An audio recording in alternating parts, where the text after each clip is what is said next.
Hello good morning friends, आपका स्वागत है बिजनेस सक्सेस ललितपुर पर। आपके लिए यहाँ पर प्रतिदिन यूपीटीईटी से संबंधित, होमगार्ड से संबंधित और जूनियर असिस्टेंट से संबंधित क्लासेस दी जाएंगी। आप लोग मेरे चैनल के साथ जुड़ गए, आप तैयारी मजबूत कर सकते हैं। आइए चलते हैं, आज का टॉपिक है विश्व में कृषि के विभिन्न प्रकार। तो देखिए, विश्व में कृषि के कौन कौन से प्रकार जो मुख्यतः परीक्षाओं में पूछे जाते हैं। एक स्टैटिक जीके का टॉपिक है। तो देखिए, कृषि का प्रकार और संबंधित कृषि उत्पादन। तो सबसे ज़्यादा कई बार प्रश्न आ चुका है कि अंगूर की खेती को क्या कहा जाता है, तो विटीकल्चर। अंगूर की खेती को क्या कहा जाता है, विटीकल्चर। मछली पालन, तो मछली पालन को क्या कहा जाता है, पिसीकल्चर। मछली पालन को क्या कहा जाता है, पिसीकल्चर। रेशम कीट उत्पादन, रेशम कीट उत्पादन या रेशम कीटों की जो संबंधित फसल होती है उसको क्या कहा जाता है, सेरीकल्चर। फलों का उत्पादन, हॉर्टिकल्चर। फलों का उत्पादन क्या कहलाता है, हॉर्टिकल्चर। जैतून की कृषि, ओलिविकल्चर।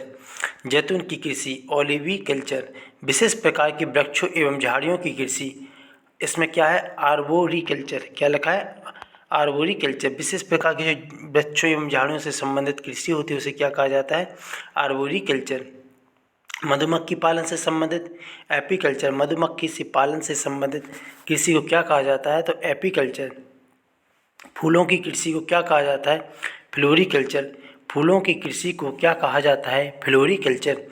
वनों के संरक्षण एवं संवर्धन से संबंधित क्रिया को क्या कहा जाता है, सिल्वीकल्चर। वनों के संरक्षण एवं संवर्धन से संबंधित क्रिया को क्या कहा जाता है, सिल्वीकल्चर। दक्षिण पूर्व एशिया में आदि मानव द्वारा की गई प्रारंभिक आदिम कृषि को क्या कहा जाता था, बेजिकल्चर। दक्षिण पूर्वी एशिया में आदि मानव द्वारा की गई प्रारंभिक आदिम कृषि को क्या कहा जाता था, बेजिकल्चर। आदिम व्यवस्था की कृषि जिसमें वनों से फल फूल व कंदमूल संग्रह किया जाता है उसे नेमरीकल्चर कहा जाता है। जमीन पर फैलने वाली सब्जियों की व्यापारिक कृषि को क्या कहा जाता है, ओलेरीकल्चर। जमीन पर फैलने वाली सब्जियों की व्यापारिक कृषि को क्या कहा जाता है, ओलेरीकल्चर। समुद्री जीवों के उत्पादन की क्रिया को मैरीकल्चर कहा जाता है। समुद्री जीवों के उत्पादन की क्रिया को मैरीकल्चर कहा जाता है। घोड़ों व खच्चरों का पालन हॉर्सिकल्चर कहलाता है। घोड़ों व खच्चरों का पालन हॉर्सिकल्चर कहलाता है। केचुआ पालन वर्मीकल्चर कहलाता है। केचुआ पालन वर्मीकल्चर कहलाता है। शहतूत की कृषि मोरीकल्चर कहलाती है। पौधों को हवा में उगाना क्या कहलाता है, एरोपोनिक कहलाता है। फलों का अध्ययन पोमोलॉजी के अंतर्गत किया जाता है।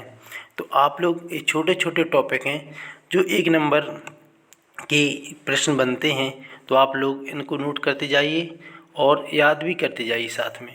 थैंक यू, धन्यवाद।